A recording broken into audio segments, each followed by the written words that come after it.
Hi friends, ഇന്ന് നമ്മളിവിടെ discuss ചെയ്യാൻ പോകുന്നത് DLEDൻ്റെ ഫസ്റ്റ് സെമസ്റ്ററിലെ കലാപ്രവൃത്തി വിദ്യാഭ്യാസം സമീപനവും പ്രയോഗവും എന്ന വിഷയമാണ്.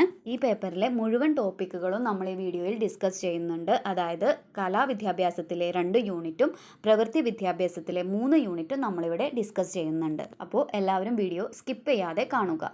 കലാവിദ്യാഭ്യാസവുമായി ബന്ധപ്പെട്ട് 2 യൂണിറ്റുകളാണ് ഈ പേപ്പറിലുള്ളത്. ഒന്നാമത്തെ യൂണിറ്റ് കലയും വിദ്യാഭ്യാസവും, രണ്ടാമത്തെ യൂണിറ്റ് നാടകം നടനം. അപ്പോൾ ഒട്ടും സമയം കളയുന്നില്ല, നമുക്ക് തുടങ്ങാം.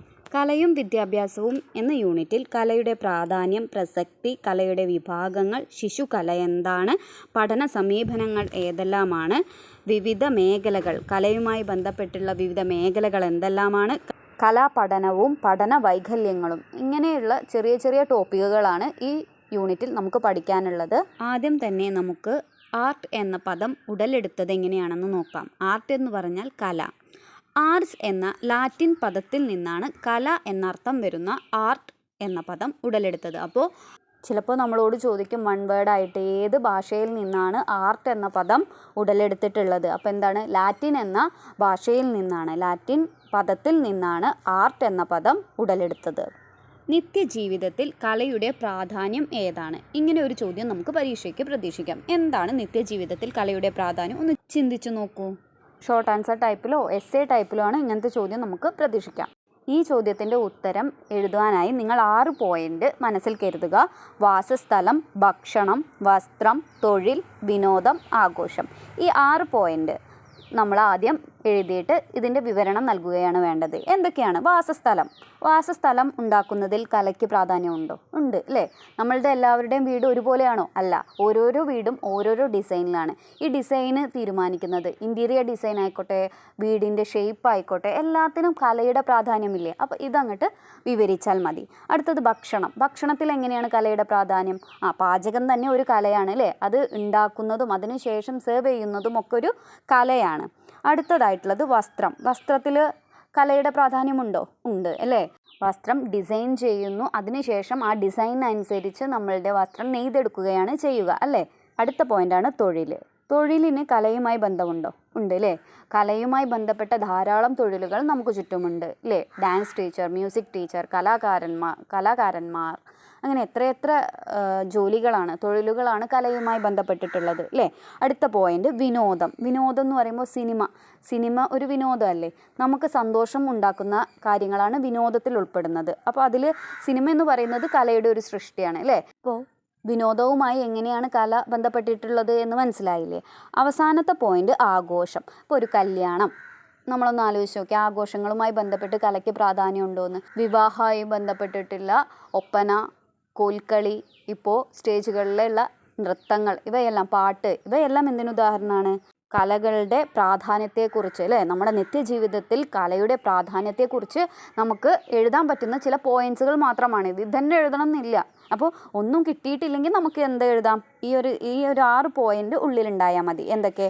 വാസസ്ഥലം, ഭക്ഷണം, വസ്ത്രം, തൊഴിൽ, വിനോദം, ആഘോഷം. ഈ 6 പോയിന്റ് മനസ്സിൽ കരുതി ഇതുമായി ബന്ധപ്പെട്ടുള്ള കാര്യങ്ങൾ നിങ്ങൾക്ക് എസ്സേയിലൊക്കെ കൂട്ടിച്ചേർക്കാം. അടുത്തതായി നമ്മൾ ചർച്ച ചെയ്യാൻ പോകുന്നത് കലയുടെ ലഘു ചരിത്രം, അതുപോലെ തന്നെ കലയ്ക്ക് സംസ്കാരവുമായുള്ള ബന്ധത്തെക്കുറിച്ചാണ്. എന്താണ് സംസ്കാരം? വസ്ത്രം, ജീവിത രീതി, ഭാഷ, ആചാരം, വിശ്വാസം എന്നിവയുടെ എല്ലാം ആകെ തുകയാണ് സംസ്കാരം. അപ്പോൾ സംസ്കാരം എന്താണെന്ന് ആദ്യം ഒന്ന് മനസ്സിലാക്കി വെക്കുക. നമ്മുടെ വസ്ത്രം, ജീവിത രീതി, ഭാഷ, ആചാരം, വിശ്വാസം എന്നിവയുടെ എല്ലാം ആകെ തുകയാണ് സംസ്കാരം. അപ്പോൾ ഈ കാര്യങ്ങളുമായിട്ട് കലയ്ക്ക് ബന്ധമുണ്ടോ? ഉണ്ട്. ഇതാണ് നമ്മൾ കുറച്ച് മുൻപ് പറഞ്ഞത്. അപ്പോൾ എങ്ങനെയാണ് കല സംസ്കാരവുമായി ബന്ധപ്പെട്ടത്? അപ്പോൾ ഈ പോയിന്റുകൾ തന്നെ നിങ്ങൾക്ക് ഈ ചോദ്യത്തിനും ഉത്തരം എഴുതാം. കലയും സംസ്കാരവും പരസ്പര പൂരകമാണ് എന്ന് നിങ്ങൾക്ക് നിങ്ങളുടെ എസ്സേയിൽ കൂടിച്ചേർക്കാം. കലയുടെ ലഘുചരിത്രം നമുക്കൊന്ന് നോക്കാം. മാനവിക ചരിത്രത്തോളം പഴക്കമുണ്ട് കലയുടെ ചരിത്രത്തിനും. അതെ, മനുഷ്യ വളർച്ചയുടെ സൃഷ്ടിയാണ് കല. അതുപോലെ കല മനുഷ്യ സംസ്കാരത്തിൻ്റെ സ്രഷ്ടാവുമാണ്. ശിലായുഗം, ലോഹയുഗം എന്നിവ മനുഷ്യ ചരിത്രത്തിൻ്റെ നാഴികക്കല്ലാണ്. നമുക്കറിയുന്ന കാര്യങ്ങൾ തന്നെയാണ്. അതായത് മനുഷ്യ പുരോഗതി അല്ലേ? പ്രാചീന മനുഷ്യരിൽ നിന്ന് ആധുനിക മനുഷ്യരിലേക്ക് നമ്മൾ സഞ്ചരിച്ച പാതയൊന്ന് നോക്കാം. അതായത് നമ്മൾ കല്ലുകൾ അല്ലേ, ശിലായുഗം എന്ന് പറഞ്ഞാൽ നമ്മൾ കല്ലുകളിൽ കൊത്തി കല്ലുകൾ കൊണ്ട് ആയുധങ്ങൾ, പാത്രങ്ങൾ എന്നിവ ഉണ്ടാക്കുന്നു, തീ കണ്ടുപിടിക്കുന്നു, ചക്രം ഉണ്ടാക്കുന്നു, ലോഹങ്ങൾ ഉപയോഗിക്കുന്നു, അങ്ങനെ. അപ്പോൾ അതിലെല്ലാം കലയുടെ സൃഷ്ടിയില്ലേ? ആയുധമുണ്ടാക്കാൻ, വസ്ത്രങ്ങൾ ഉണ്ടാക്കാൻ എല്ലാം നമുക്ക് കല ആവശ്യമല്ലേ? അപ്പോൾ അന്നു മുതൽ കലയും വളരുകയാണ് മനുഷ്യ പുരോഗതിയുടെ ഒപ്പം. അപ്പോൾ കലയുടെ ഉത്ഭവത്തെക്കുറിച്ച് ചോദിക്കുകയാണെങ്കിൽ നമുക്ക് ആദിമ മനുഷ്യൻ എങ്ങനെയാണ് ആധുനിക മനുഷ്യനായത്, അതുമായി ബന്ധപ്പെട്ടുള്ള കാര്യങ്ങളെല്ലാം നമുക്ക് അവിടെ എഴുതാം. ചക്രങ്ങളുടെ കണ്ടുപിടുത്തം, ആയുധങ്ങളുടെ കണ്ടുപിടുത്തം, അതുപോലെ തന്നെ ആഭരണങ്ങളുടെ കണ്ടുപിടുത്തം, ഇതെല്ലാം നമുക്ക് കലയുമായി ബന്ധപ്പെടുത്തി എഴുതാം. ആശയവിനിമയത്തിന് വേണ്ടിയിട്ടാണ് ആദ്യമൊക്കെ, നിങ്ങൾക്കറിയില്ലേ, ഗുഹാചിത്രങ്ങളുടെയൊക്കെ മെയിൻ ഉദ്ദേശം എന്ന് പറയുന്നത് ആശയവിനിമയം തന്നെയായിരുന്നു അല്ലേ? അപ്പോൾ ആശയവിനിമയത്തിനായി കല ഉപയോഗിച്ചിരുന്നു. ഇനി നമുക്ക് ഭാരതത്തിൽ എങ്ങനെയാണ് കലയുടെ ഉത്ഭവം എന്ന് നോക്കാം. അനുഷ്ഠാനപരമായി, ആചാരപരമായി, വിശ്വാസപരമായി എല്ലാം കല ഉത്ഭവിച്ചിട്ടുണ്ട്.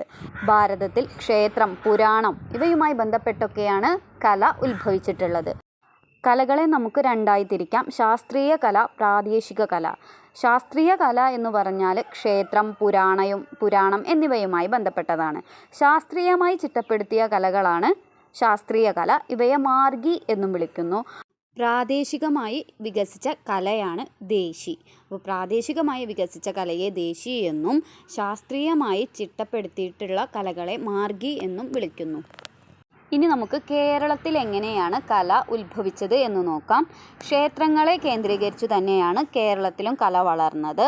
ഉദാഹരണം കഥകളി, കൂത്ത്, തുള്ളൽ, കൂടിയാട്ടം ഇവയെല്ലാം ക്ഷേത്രകലകളാണ്. അനുഷ്ഠാനവുമായി ബന്ധപ്പെട്ടും കല ഉദ്ഭവിച്ചിട്ടുണ്ട്. അവയെ അനുഷ്ഠാന കലാരൂപം എന്ന് പറയുന്നു. ഉദാഹരണം തെയ്യം, തിറ, പടയണി, കോലം തുള്ളൽ, സർപ്പം തുള്ളൽ, കാവടിയാട്ടം, ഗരുഡ നൃത്തം, കൊട്ടിപ്പാടി സേവ, കളംപാട്ട്. അപ്പോൾ അനുഷ്ഠാന കലാരൂപം ഏതൊക്കെയാണെന്നും അതുപോലെ തന്നെ ക്ഷേത്രകലകൾ ഏതാണെന്നും പ്രത്യേകം മനസ്സിലാക്കി വയ്ക്കുക.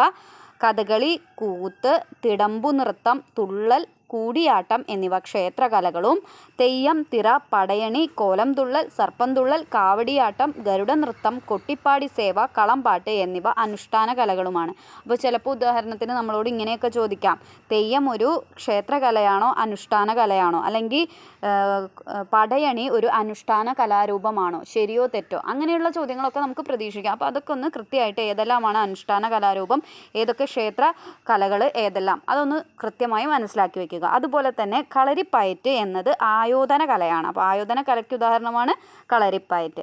ഇനി കൃഷിയുമായി ബന്ധപ്പെട്ടും വിനോദവുമായി ബന്ധപ്പെട്ടും എല്ലാം എന്തൊക്കെ വന്നിട്ടുണ്ട്? കലകൾ രൂപപ്പെട്ടിട്ടുണ്ട്. ഉദാഹരണം തിരുവാതിരക്കളി എന്തുമായി ബന്ധപ്പെട്ടിട്ടുള്ളതാണ്? തിരുവാതിരയുമായി ബന്ധപ്പെട്ടിട്ട്. ഞാറ്റുപാട്ട് കൃഷിയുമായി ബന്ധപ്പെട്ട് വന്നിട്ടുള്ളതാണ് ഞാറ്റുപാട്ട്. അപ്പോൾ കേരളത്തിൽ ക്ഷേത്രവുമായി ബന്ധപ്പെട്ടതും അനുഷ്ഠാനമായി ബന്ധപ്പെട്ടിട്ടും അതുപോലെ തന്നെ ആയോധനയുമായി ബന്ധപ്പെട്ടിട്ടും കൃഷിയുമായി ബന്ധപ്പെട്ടും വിനോദമായി ബന്ധപ്പെട്ടെല്ലാം കല രൂപപ്പെട്ടിട്ടുണ്ട് എന്ന് മനസ്സിലായില്ലേ? ഇനി നമ്മൾ പറയാൻ പോകുന്നത് പ്രയോഗത്തിൻ്റെ അടിസ്ഥാനത്തിൽ കലകളെ അരിസ്റ്റോട്ടിൽ രണ്ടായി തരംതിരിച്ചിട്ടുണ്ട്: പ്രായോഗിക കല, സുകുമാര കല. അപ്പോൾ കലകളെ പ്രായോഗിക കല അതുപോലെ തന്നെ സുകുമാര കല എന്നിങ്ങനെ വിഭജിച്ചത് ആരാണ് എന്ന് ചോദിക്കാം. ആരാണ്? അരിസ്റ്റോട്ടിൽ കലയെ പ്രായോഗിക കല അതുപോലെ തന്നെ സുകുമാര കല എന്നിങ്ങനെ രണ്ടായി തിരിച്ചിട്ടുണ്ട്. പ്രായോഗിക കല എന്ന് പറഞ്ഞാൽ പ്രയോഗ സാധ്യതയുള്ള കലയാണ് പ്രായോഗിക കല. ഉദാഹരണം വസ്ത്രനിർമ്മാണം, ഗൃഹാലങ്കാരം, ശില്പകല, വാസ്തുകല. സുകുമാര കല അല്ലെങ്കിൽ ലളിതകല എന്ന് പറഞ്ഞാൽ ആസ്വാദക സാധ്യതയുള്ള കലകളാണ് സുകുമാര കല അല്ലെങ്കിൽ ലളിതകല എന്ന് പറയുന്നത്. ഉദാഹരണം സംഗീതം, നൃത്തം, നാടകം. കലയുടെ രീതി, ഘടന എന്നിവയുടെ അടിസ്ഥാനത്തിൽ കലകളെ രണ്ടായി തിരിച്ചിട്ടുണ്ട്: നാടോടി എന്നും ശാസ്ത്രീയമെന്നും. ഇത് തരംതിരിച്ചത് അരിസ്റ്റോട്ടിൽ അല്ല കേട്ടോ. അരിസ്റ്റോട്ടിൽ തരംതിരിച്ചത് പ്രായോഗിക കല, സുകുമാര കല എന്നിങ്ങനെയാണ്. ഇനി നമ്മൾ രീതി ഘടനയുടെ അടിസ്ഥാനത്തിൽ കലകളെ നാടോടി കലകൾ, ശാസ്ത്രീയ കലകൾ എന്ന് പറഞ്ഞിട്ടുണ്ട്. അത് നമുക്കറിയാം. ശാസ്ത്രീയമായി ചിട്ടപ്പെടുത്തിയത് ശാസ്ത്രീയ കലയും അതുപോലെ തന്നെ പ്രാദേശികമായി ചിട്ടപ്പെടുത്തിയത് നാടോടി കലയുമാണ്. ആദ്യം ഉണ്ടായത് നാടോടി കലയാണ്. ഓക്കെ, കലയെ നമുക്ക് വേറൊരു രീതിയിലും വിഭജിക്കാം. ഉദാഹരണം ദൃശ്യകല, ശ്രവ്യകല. ശ്രവ്യകല ഇതെന്താണെന്ന് നോക്കാം. ദൃശ്യകല കണ്ണിന് കൗതുകം നൽകുന്ന കലകളാണ് ദൃശ്യകല. ഉദാഹരണം ചിത്രരചന, ശില്പശാല, കരകൗശല വിദ്യ എന്നിവ. ഇത് കണ്ണിനാണ് കൗതുകം നൽകുന്നത്. അപ്പോൾ ഇവയെ നമ്മൾ ദൃശ്യകല എന്ന് പറയും. ശ്രവ്യകല എന്ന് പറഞ്ഞാൽ കാതിന് ഇമ്പം നൽകുന്നത്. ഉദാഹരണം സംഗീതം. സംഗീതം ഒരു ശ്രവ്യകലയാണ്.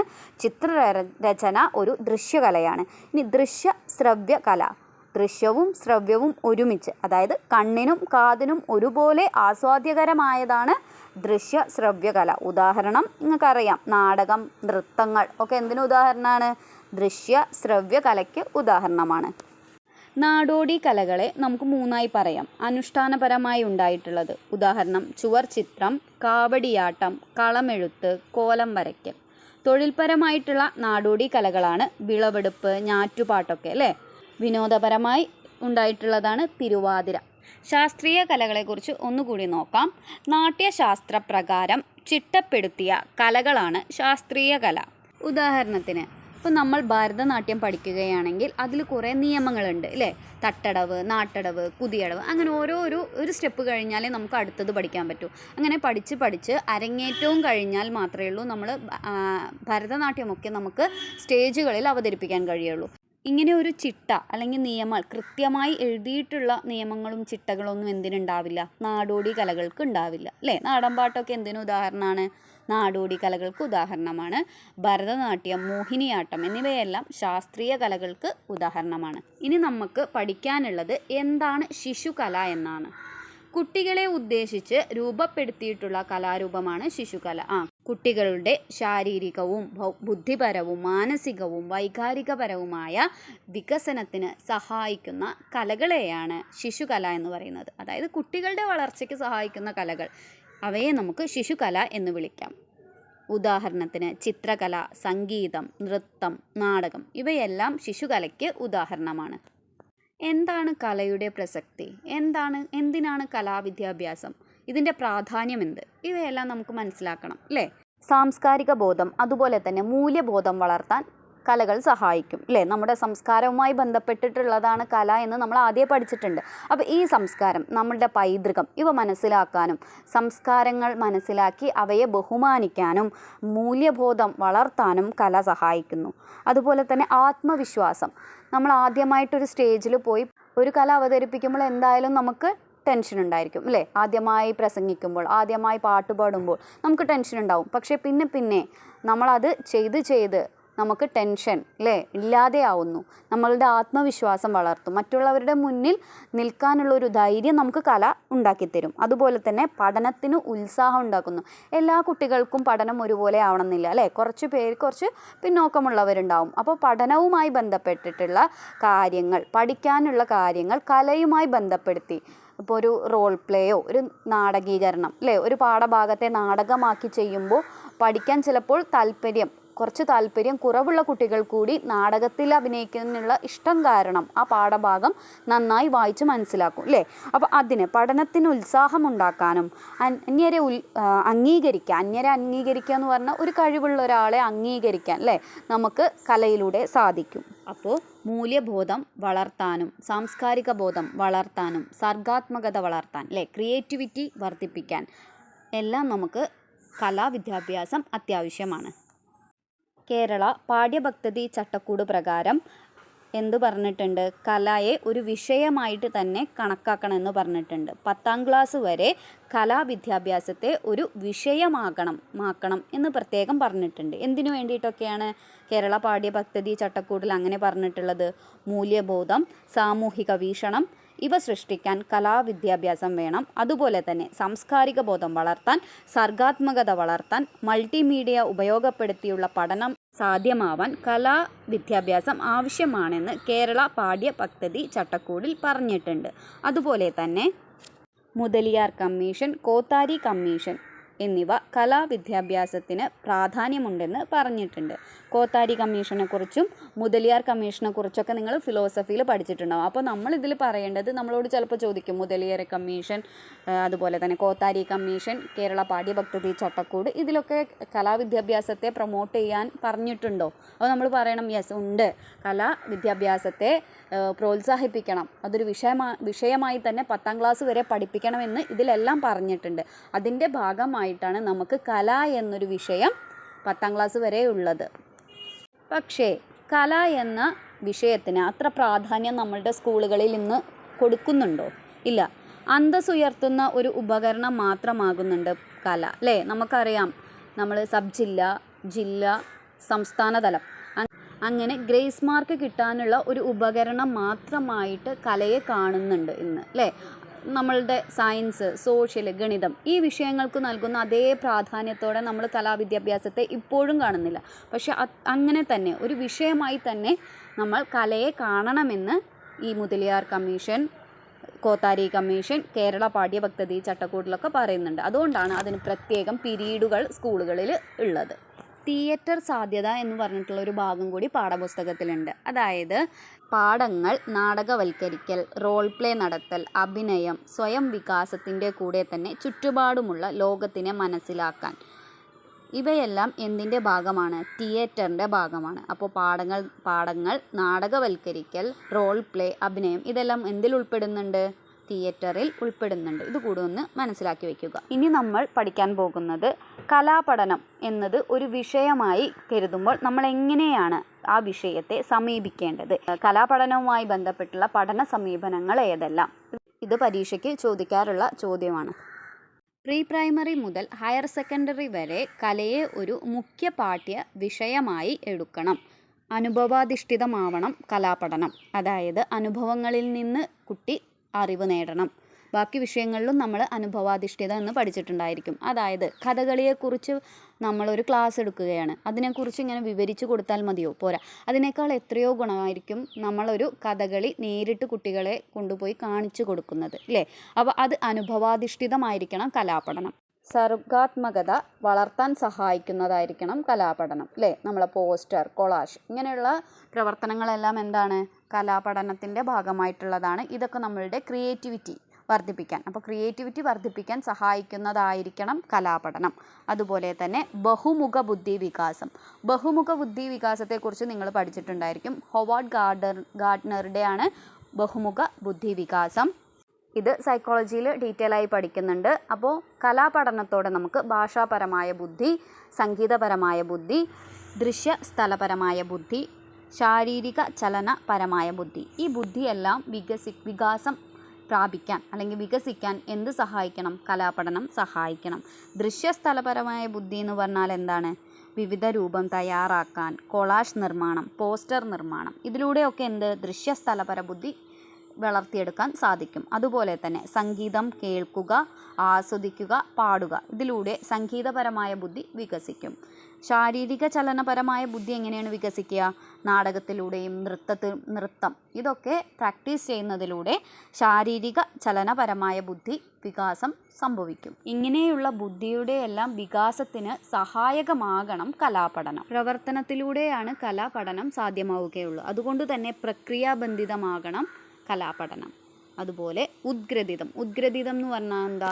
കുറേ വിഷയങ്ങളുമായി കലയെ ബന്ധപ്പെടുത്തിയിട്ട് വേണം നമ്മൾ കലാപഠനം നടത്താൻ. അതായത് നമ്മൾ ഇപ്പോൾ ഇംഗ്ലീഷിലെ ഒരു പാഠഭാഗം പഠിക്കുന്ന സമയത്ത് അതൊരു നാടകമാക്കി സ്ക്രിപ്റ്റ് എഴുതി നമുക്കത് അവതരിപ്പിക്കുക, അല്ലേ? അപ്പോൾ അതെന്താ? കലയെ, ഇംഗ്ലീഷ് എന്ന ഭാഷയുമായിട്ട് കലയെ ബന്ധപ്പെടുത്തി, അല്ലേ? അങ്ങനെ ഉദ്ഗ്രഥിതമായിട്ട് എല്ലാതും നമ്മുടെ പരിസരബന്ധിതമായി ചുറ്റുപാടുമുള്ള കാര്യങ്ങളെയൊക്കെ ബന്ധപ്പെടുത്തി വേണം കലാപഠനം സാധ്യമാക്കാൻ.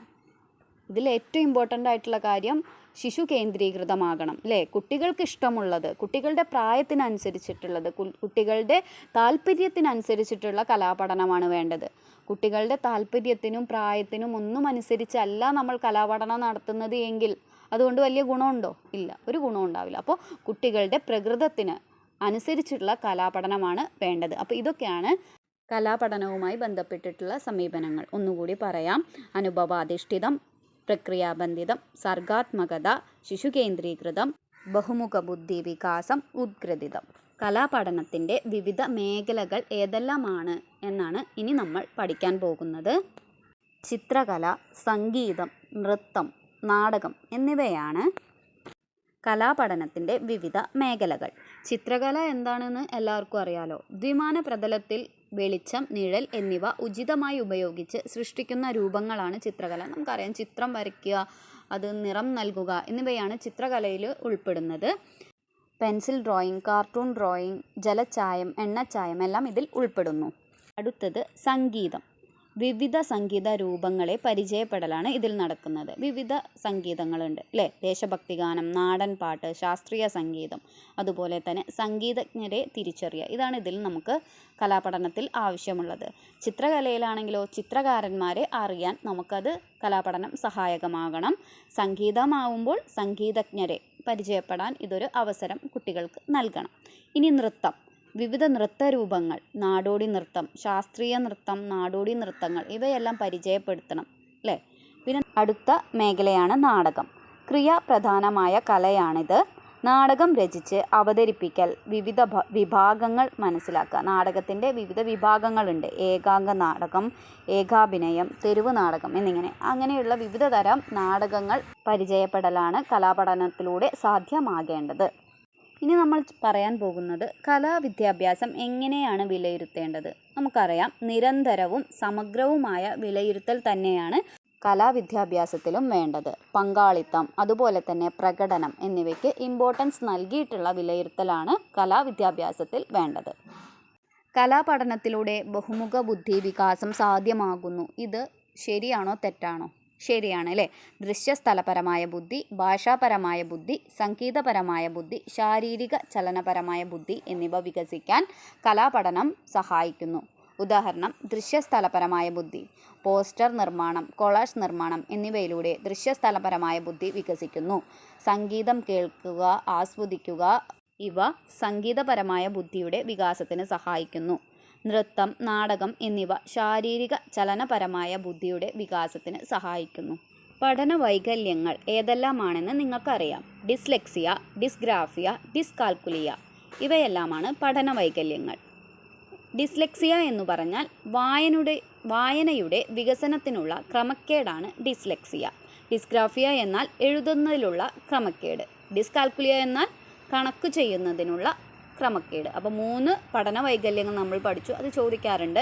എന്താണ് ഡിസ്ലെക്സിയ, എന്താണ് ഡിസ്ഗ്രാഫിയ, ഡിസ്കാൽക്കുലിയ എന്താണ്? അപ്പോൾ ഇതെല്ലാം മനസ്സിലായല്ലോ. അടുത്ത ചോദ്യം, പഠന വൈകല്യമുള്ള കുട്ടികൾക്ക് കൊടുക്കാവുന്ന കലാപ്രവർത്തനങ്ങൾ എന്തെല്ലാമാണ്? ഇങ്ങനെ ഒരു ചോദ്യം നമുക്ക് പ്രതീക്ഷിക്കാം. എന്തെല്ലാം കൊടുക്കാം? മോഡൽ നിർമ്മാണം, അതായത് മാതൃക തയ്യാറാക്കൽ. അഗ്നിപർവ്വതത്തിൻ്റെയൊക്കെ മാതൃക തയ്യാറാക്കുന്നതൊക്കെ നിങ്ങൾക്കറിയില്ലേ? പെയിൻറ് കൊടുക്കൽ, ആംഗ്യപ്പാട്ട് ചെയ്യൽ, പാട്ട് കേൾക്കൽ, നൃത്ത ചുവട് വയ്ക്കൽ. ശ്രവണ വൈകല്യമുള്ള കുട്ടികൾക്ക് ചിത്രം വരയ്ക്കാൻ, കളറ് കൊടുക്കാൻ, കൊളാഷ് നിർമ്മാണം, ശില്പനിർമ്മാണം എന്നിവ ഇങ്ങനെയുള്ള പ്രവർത്തനങ്ങൾ നമുക്ക് നൽകാം. കാഴ്ചാ പരിമിതിയുള്ള കുട്ടികൾക്ക് സംഗീതപരമായിട്ടുള്ള പ്രവർത്തനങ്ങൾ നമുക്ക് നൽകാം. നാടൻ പാട്ട്, വായ്ത്താരികൾ, കവിതാലാപനം, മിമിക്രി, കഥാപ്രസംഗം ഇങ്ങനെയുള്ള പ്രവർത്തനങ്ങളാണ് കാഴ്ചാ പരിമിതിയുള്ള കുട്ടികൾക്ക് നൽകാൻ സാധിക്കുക.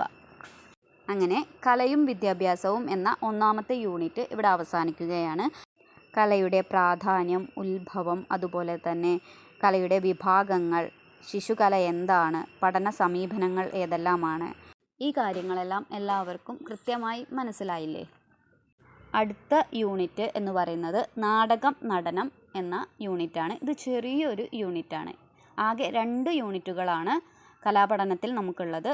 ഈ യൂണിറ്റിൽ കുട്ടികളുടെ നാടകം, സർഗാത്മക നാടകം, പാവനാടകം, നാടകത്തിൻ്റെ വിഭാഗങ്ങൾ ഇത്രയും കാര്യങ്ങളാണ് ഈ യൂണിറ്റിൽ പറയുന്നത്. അപ്പോൾ നമുക്ക് ക്ലാസ് തുടങ്ങാം. നടിച്ചു കാണിക്കുന്നതാണ് നാടകം.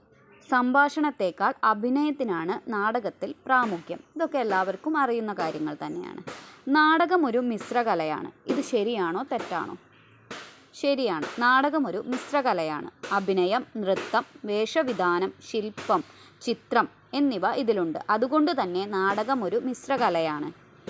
ദൃശ്യം, സാഹിത്യം, സംഗീതം എന്നീ കലകളുടെ സമ്മേളനം നാടകത്തിൽ കാണാം. അതുകൊണ്ട് തന്നെ നാടകം ഒരു മിശ്രകലയാണ്. ചിലപ്പോൾ നമ്മളോട് ചോദിക്കാം, നാടകം ഒരു മിശ്രകലയാണോ എന്ന്. അപ്പോൾ ആണ്. കാരണം എന്താ? ഇതിൽ നാടകത്തിൽ എന്തൊക്കെ വരുന്നുണ്ട്? നൃത്തം, സംഗീതം, ചിത്രം, ദൃശ്യം, സാഹിത്യം അങ്ങനെ കുറേ കലകളുടെ സമ്മേളനം നാടകത്തിൽ സംഭവിക്കുന്നുണ്ട്. അതുകൊണ്ട് തന്നെ നാടകം ഒരു മിശ്ര കലയാണ്. അടുത്തതായി നമുക്ക് നോക്കാനുള്ളത് എന്താണ് കുട്ടികളുടെ നാടകം? ഇങ്ങനെ തന്നെ ഒരു ചോദ്യം ചോദിക്കാം. കുട്ടികളുടെ നാടകം എന്നാൽ എന്ത്? നാടകത്തിലെ 3 പ്രധാന ഭാഗങ്ങളാണ് രംഗം, രചന, രസികൻ. രസികൻ എന്ന് പറഞ്ഞാൽ സദസ്സ്. അപ്പോൾ കുട്ടികളുടെ നാടകത്തിൽ രസികനാണ് ഏറ്റവും കൂടുതൽ പ്രാധാന്യം, അതായത് സദസ്സിനാണ് പ്രാധാന്യം. ആര് രചിച്ചു, ആര് അഭിനയിച്ചു എന്ന് വിഷയമല്ല. കുട്ടികളുടെ സദസ്സിന് മനസ്സിലാകുന്നതും ഇഷ്ടമാകുന്നതുമായ നാടകമെല്ലാം കുട്ടികളുടെ നാടകത്തിൽ ഉൾപ്പെടുന്നു. കുട്ടികളുടെ നാടകത്തിൽ കുട്ടികൾ തന്നെ സ്ക്രിപ്റ്റ് എഴുതണമെന്നും അതുപോലെ തന്നെ കുട്ടികൾ അഭിനയിക്കണമെന്നും നിർബന്ധമല്ല. കുട്ടികളുടെ സദസ്സിന്, അതായത് കുട്ടികൾക്ക് മനസ്സിലാകുന്നതും ഇഷ്ടമാകുന്നതുമായ നാടകമെല്ലാം കുട്ടികളുടെ നാടകമാണ്. പരീക്ഷയ്ക്ക് അടുത്തതായിട്ട് വളരെ ഇമ്പോർട്ടൻ്റ് ആയിട്ടുള്ള ഒരു കാര്യമാണ് സർഗാത്മക നാടകം. എന്താണ് സർഗാത്മക നാടകം? ഒരു മാർഗനിർദ്ദേശകൻ്റെ പ്രേരണയാൽ തത്സമയം വികസിപ്പിച്ചെടുക്കുന്ന നാടകമാണ് സർഗാത്മക നാടകം. അതായത് മുൻകൂട്ടി തയ്യാറാക്കിയ സ്ക്രിപ്റ്റ്, നല്ല ചമയ സമ്പ്രദായം, വേഷവിധാനം ഇവയൊന്നും ഈ സർഗാത്മക നാടകത്തിന് ഉണ്ടാവുകയില്ല. നാടക തനിമ ഒട്ടും ചോർന്നു പോകാതെയുള്ള നാടകമാണ് സർഗാത്മക നാടകം. അതായത് മുൻകൂട്ടി നമ്മൾ സ്ക്രിപ്റ്റ് നൽകി അത് പഠിച്ച് വേഷവിധാനം അതിനനുസരിച്ചുള്ള വേഷങ്ങളെല്ലാം ധരിച്ച് അഭിനയിക്കില്ലേ, അങ്ങനത്തെ നാടകമല്ല സർഗാത്മക നാടകം. മുൻകൂട്ടി തയ്യാറാക്കിയ സ്ക്രിപ്റ്റ്, ചമയ സമ്പ്രദായം, വേഷവിധാനം ഇതൊന്നുമില്ലാതെ നാടകത്തിൻ്റെ തനിമ ഒട്ടും ചോർന്നു പോകാതെയുള്ള നാടകമാണ് സർഗാത്മക നാടകം. സർഗാത്മക നാടകത്തിൻ്റെ 3 ഘടകങ്ങൾ: കുട്ടികളുടെ സംഘം, മാർഗനിർദ്ദേശകൻ, കളിക്കാനുള്ള ഇടം. ഈ 3 സർഗാത്മക നാടകത്തിൻ്റെ ഘടകങ്ങൾ. അടുത്തതായി പറയാൻ പോകുന്നത് വിവിധ തരം നാടകങ്ങളാണ്. റോൾ പ്ലേ, മൂകാഭിനയം, ശബ്ദാനുകരണം, റേഡിയോ നാടകം, ഏകാഭിനയം ഇതെല്ലാം വിവിധ തരം നാടകങ്ങളാണ്. റോൾ പ്ലേ എന്ന് പറഞ്ഞാൽ എന്താണ്? ഒരു വിഷയം തരും, ആ വിഷയവുമായി ബന്ധപ്പെട്ട് കുറേ റോളുകൾ കുട്ടികൾക്ക് തരും. ആ കിട്ടിയിരിക്കുന്ന റോളുകൾ മികച്ച രീതിയിൽ അഭിനയിക്കുക, അതാണ് റോൾ പ്ലേ. മൂകാഭിനയം എന്ന് പറഞ്ഞാൽ മൈം എന്ന് പറയുമ്പോൾ എന്താ? സംസാരിക്കാൻ പാടില്ല, സംസാരിക്കാതെയുള്ള അഭിനയമാണ് മൈമിങ്. മിമിക്രി എല്ലാവർക്കും അറിയുന്നതാണ്. ശബ്ദാനുകരണം, നമ്മൾ മറ്റു വസ്തുക്കളുടെയോ ജീവികളുടെയോ ഒക്കെ ശബ്ദം അനുകരിക്കുന്നതാണ് മിമിക്രി. റേഡിയോ നാടകം എന്ന് പറഞ്ഞാൽ എന്താണ്? ശബ്ദം മാത്രമുള്ള നാടകമാണ് റേഡിയോ നാടകം. ഏകാഭിനയം എന്ന് പറഞ്ഞാൽ എന്താണ്?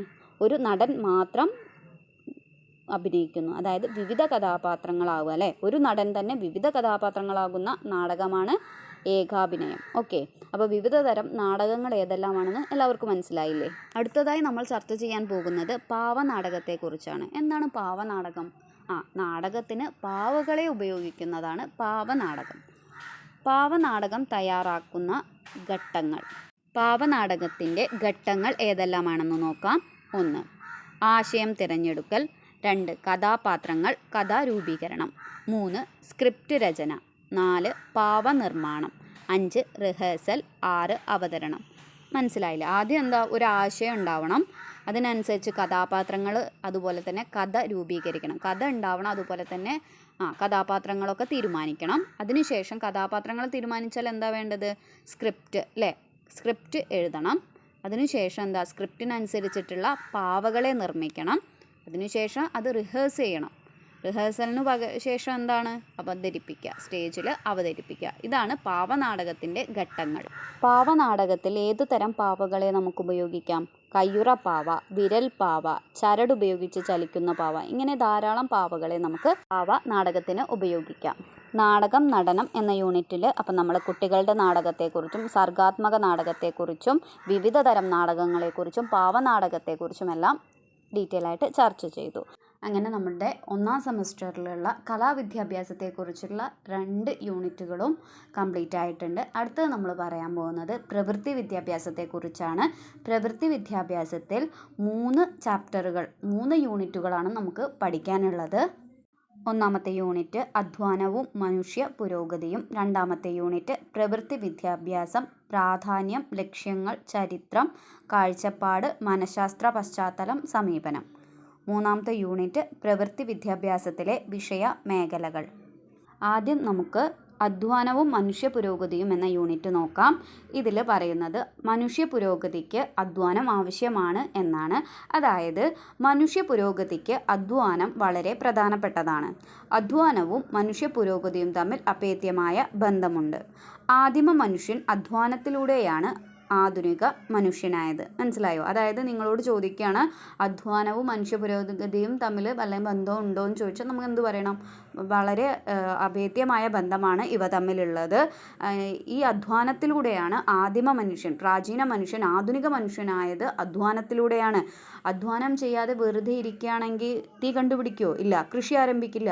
അങ്ങനെ ആയുധങ്ങളോ ലോഹങ്ങളോ ഒന്നും കണ്ടുപിടിക്കാൻ മനുഷ്യനാവില്ല. സാങ്കേതിക വിദ്യ കണ്ടെത്താൻ മനുഷ്യനാവില്ല. അങ്ങനെ ഇതൊന്നുമില്ലാതെ ആധുനിക മനുഷ്യനാവാൻ സാധിക്കുമോ? ഇല്ല. അപ്പോൾ അധ്വാനത്തിലൂടെയാണ് മനുഷ്യൻ തീ കണ്ടുപിടിച്ചതും കൃഷി ആരംഭിച്ചതും ചക്രം കണ്ടെത്തിയതും ഗൃഹനിർമ്മാണം നടത്തിയതും ലോഹനിർമ്മാണം സാധ്യമായതും അതുപോലെ തന്നെ സാങ്കേതിക വിദ്യ കണ്ടെത്തിയതുമെല്ലാം അധ്വാനത്തിലൂടെയാണ്. അധ്വാനമില്ലാതെ ഇതൊന്നും സാധ്യമാവില്ല. അതുകൊണ്ട് തന്നെ അധ്വാനത്തിലൂടെ മാത്രമേ മനുഷ്യ പുരോഗതി സാധ്യമാവുകയുള്ളൂ. അടുത്ത പോയിന്റ് എന്ന് പറയുന്നത്, അധ്വാനത്തിലൂടെ രാജ്യ പുരോഗതി സാധ്യമാണോ? എല്ലാ സമ്പത്തിൻ്റെയും അടിസ്ഥാനം മനുഷ്യൻ്റെ അധ്വാനമാണ്. ഉദാഹരണം, മാനവ വിഭവശേഷി ഹ്യൂമൻ റിസോഴ്സ് കൂടുതൽ ഉപയോഗിച്ചാൽ ഉൽപ്പാദനം കൂടി രാജ്യം കൂടുതൽ വികസിക്കുന്നു. അപ്പോൾ മനുഷ്യ പുരോഗതിക്കും അതുപോലെ തന്നെ രാജ്യ പുരോഗതിയുടെയും അടിസ്ഥാനം മനുഷ്യൻ്റെ അധ്വാനം തന്നെയാണ്. അടുത്ത ഒരു കൺസെപ്റ്റ് അല്ലെങ്കിൽ ഐഡിയ എന്ന് പറയുന്നത് തൊഴിലുകളുടെ പരസ്പര ബന്ധം. നമുക്കെല്ലാവർക്കും അറിയുന്ന കാര്യമാണ്. എല്ലാ തൊഴിലുകളും പരസ്പരം ബന്ധപ്പെട്ടിരിക്കുകയാണ്, അല്ലേ? ഇപ്പോൾ ഉദാഹരണത്തിന് ഒരു പഞ്ചസാര വ്യവസായം നമുക്കെടുക്കാം. ആ പഞ്ചസാര വ്യവസായം നടക്കണമെങ്കിൽ എന്തു വേണം? ആദ്യം നമുക്ക് കരിമ്പ് കൃഷി ചെയ്യണം. കരിമ്പ് കൃത്യമായി വളരണമെങ്കിൽ അല്ലെങ്കിൽ മികച്ചതായി വളരണമെങ്കിൽ അതിന് എന്തൊക്കെ വേണ്ടി വരും? വളനിർമ്മാണം ആവശ്യമാണ്. അതുപോലെ കരിമ്പ് നന്നായി കൃഷി ചെയ്യാൻ കൃഷിക്കാരുടെ ആവശ്യമുണ്ട്. കൃഷി ചെയ്തതിന് ശേഷം വിളവെടുക്കണം. വിളവെടുത്തതിന് ശേഷം എന്ത് ചെയ്യണം? ഇത് പഞ്ചസാര മില്ലിൽ കൊണ്ടുപോകണം. അങ്ങനെ പഞ്ചസാര മില്ലിലേക്ക് കൊണ്ടുപോകാൻ നമുക്ക് വാഹനങ്ങളുടെ ആവശ്യമുണ്ട്. പഞ്ചസാര മില്ല് ആവശ്യമുണ്ട്. അതുപോലെ തന്നെ പഞ്ചസാര നിർമ്മിച്ചതിനു ശേഷം പാക്ക് ചെയ്യണം. അതിനുശേഷം അത് വിപണനം ചെയ്യണം. ഇതിന് എത്രയോ തൊഴിൽ മേഖലകൾ ബന്ധപ്പെട്ടിട്ടാണ് പഞ്ചസാര വ്യവസായം നടക്കുന്നത്. ഇതുപോലെ ഓരോ തൊഴിലുകളും പരസ്പരം ബന്ധപ്പെട്ട് കിടക്കുകയാണ്. പരമ്പരാഗത തൊഴിൽ എന്താണെന്ന് എല്ലാവർക്കും അറിയാം. മൺപാത്ര നിർമ്മാണം, കയർ നിർമ്മാണം എന്നിവയെല്ലാം പരമ്പരാഗത തൊഴിലുകൾക്ക് ഉദാഹരണമാണ്. അപ്പോൾ പ്രവൃത്തി വിദ്യാഭ്യാസത്തിൻ്റെ ആദ്യത്തെ യൂണിറ്റ്, അതായത് അധ്വാനവും മനുഷ്യ പുരോഗതിയും എന്ന യൂണിറ്റ് അവസാനിച്ചിട്ടുണ്ട്. അടുത്തതായി നമ്മൾ പറയാൻ പോകുന്നത് രണ്ടാമത്തെ യൂണിറ്റാണ്. അതായത് പ്രവൃത്തി വിദ്യാഭ്യാസം, പ്രാധാന്യം, ലക്ഷ്യങ്ങൾ, ചരിത്രം, കാഴ്ചപ്പാട്, മനഃശാസ്ത്ര പശ്ചാത്തലം, സമീപനം. നമ്മൾ കലാവിദ്യാഭ്യാസത്തിൻ്റെ പ്രാധാന്യത്തെക്കുറിച്ച് പഠിച്ചില്ലേ? അതുപോലെ തന്നെ പ്രവൃത്തി വിദ്യാഭ്യാസത്തിൻ്റെ പ്രാധാന്യം എന്തെന്ന് നമുക്ക് പഠിക്കാനുണ്ട്. എന്തൊക്കെയാണ് പ്രവൃത്തി വിദ്യാഭ്യാസത്തിൻ്റെ ലക്ഷ്യം അല്ലെങ്കിൽ പ്രാധാന്യം എന്ന് നമുക്ക് നോക്കാം. മാനവശേഷി കൂട്ടാൻ, തൊഴിൽ ലഭിക്കാൻ, തൊഴിലിനോടും തൊഴിലെടുക്കുന്നവരോടും ആഭിമുഖ്യം ഉണ്ടാകാൻ, അതുപോലെ തന്നെ ആത്മവിശ്വാസം വളർത്താൻ, സന്തുലിത വ്യക്തിത്വ വികസനത്തിന് പ്രവൃത്തി വിദ്യാഭ്യാസം വേണം. അതായത് അധ്വാനത്തിലൂടെ മാത്രമേ ഉള്ളൂ നമുക്ക് മനുഷ്യ പുരോഗതി സാധ്യമാവുക. അപ്പോൾ മാനവശേഷി, നമ്മളുടെ സ്കില്ല് ഡെവലപ്പ് ചെയ്യാൻ നമുക്ക് എന്ത് വേണം? പ്രവൃത്തി വിദ്യാഭ്യാസം വേണം. പ്രവൃത്തി വിദ്യാഭ്യാസം പഠിക്കുന്നതിലൂടെ നമുക്ക് തൊഴിലവസരങ്ങൾ വർദ്ധിക്കുന്നു. ചെറിയ ചെറിയ തൊഴിലുകൾ സ്വയം ചെയ്യാൻ സാധിക്കുന്നു. സ്വയം പര്യാപ്തരാവുന്നു. തൊഴിലിനോടും അതുപോലെ തന്നെ തൊഴിലെടുക്കുന്നവരോടും ബഹുമാനം തോന്നുന്നു. അതുപോലെ തന്നെ ആത്മവിശ്വാസം വളർത്താൻ പ്രവൃത്തി വിദ്യാഭ്യാസം സഹായിക്കും. അതായത് നമ്മൾ പ്രവൃത്തി വിദ്യാഭ്യാസത്തിലൂടെ ഒരു കാര്യം പഠിക്കുകയാണെങ്കിൽ നമുക്ക് ആത്മവിശ്വാസം വരും, അല്ലേ? അടുത്ത് നമ്മുടെ ഫ്യൂച്ചറിൽ, നമ്മുടെ ഭാവിയിൽ നമുക്ക് പൈസ ആവശ്യം വരുമ്പോൾ ആ പ്രവൃത്തി ചെയ്ത് നമുക്ക് പണം ഉണ്ടാക്കാം. അങ്ങനെ നമുക്ക് നമ്മുടെ ജീവിതം മുന്നോട്ട് കൊണ്ടുപോകാം എന്നുള്ളൊരു ആത്മവിശ്വാസം നമുക്ക് ഉണ്ടാക്കിയെടുക്കാൻ പ്രവൃത്തി വിദ്യാഭ്യാസം സഹായിക്കും. ഇതിനു മാത്രമല്ല, നമ്മളുടെ ഒരു പൂർണ്ണ വ്യക്തിത്വ വികസനത്തിനു കൂടി എന്ത് സഹായിക്കുന്നുണ്ട്? പ്രവൃത്തി വിദ്യാഭ്യാസം സഹായിക്കുന്നുണ്ട്. പ്രവൃത്തി വിദ്യാഭ്യാസത്തിൻ്റെ ചരിത്രം നോക്കുകയാണെങ്കിൽ ഗുരുകുല വിദ്യാഭ്യാസത്തിൽ തന്നെ തൊഴിലുകൾക്ക് പ്രാധാന്യം നൽകിയിട്ടുണ്ട്. ഉദാഹരണം നമ്മൾ കേട്ടിട്ടില്ലേ? ഗുരുകുല സമ്പ്രദായത്തിൽ ശിഷ്യന്മാർ വിറക് വെട്ടാനും വിറക് പെറുക്കാനും ചെടി നടാനുമെല്ലാം പഠിക്കുന്നുണ്ടെന്ന് നമ്മൾ വായിച്ച് മനസ്സിലാക്കിയിട്ടുണ്ട്. അതുപോലെ തന്നെ കൈത്തൊഴിലിനെ കേന്ദ്രമാക്കിയുള്ള വിദ്യാഭ്യാസമാണ് ഗാന്ധിജി വിഭാവനം ചെയ്തത്. ഗാന്ധിജിക്ക് ക്രാഫ്റ്റ് വർക്കിനോടൊക്കെ നല്ല പ്രിയമായിരുന്നു. അദ്ദേഹം പറഞ്ഞിരുന്നു, കുട്ടികൾ പഠിക്കുന്നതിനോടൊപ്പം തന്നെ കൈത്തൊഴിലുകൾ പഠിക്കണം. അതുകൊണ്ട് തന്നെ അവരുടെ പഠനത്തിനായുള്ള പണം അവർക്ക് സ്വയം ഉണ്ടാക്കാം. അങ്ങനെ അവർ സ്വയം പര്യാപ്തരാകണം.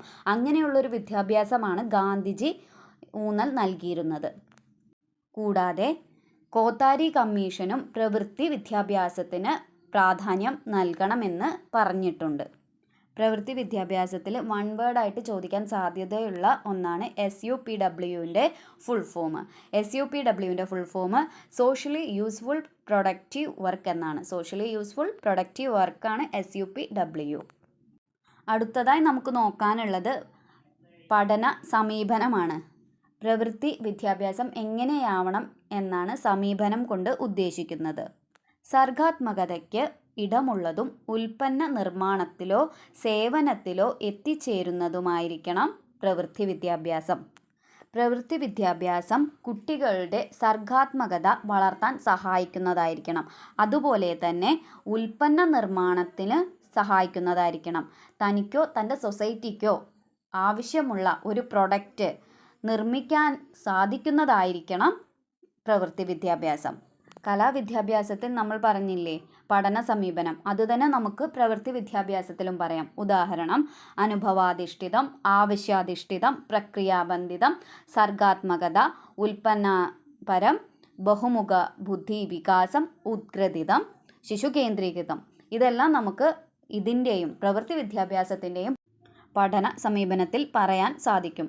അതായത് അനുഭവങ്ങളിൽ ഊന്നിയിട്ടുള്ള പഠനമാണ് നടക്കേണ്ടത്. അതുപോലെ തന്നെ ആവശ്യാധിഷ്ഠിതമായിരിക്കണം.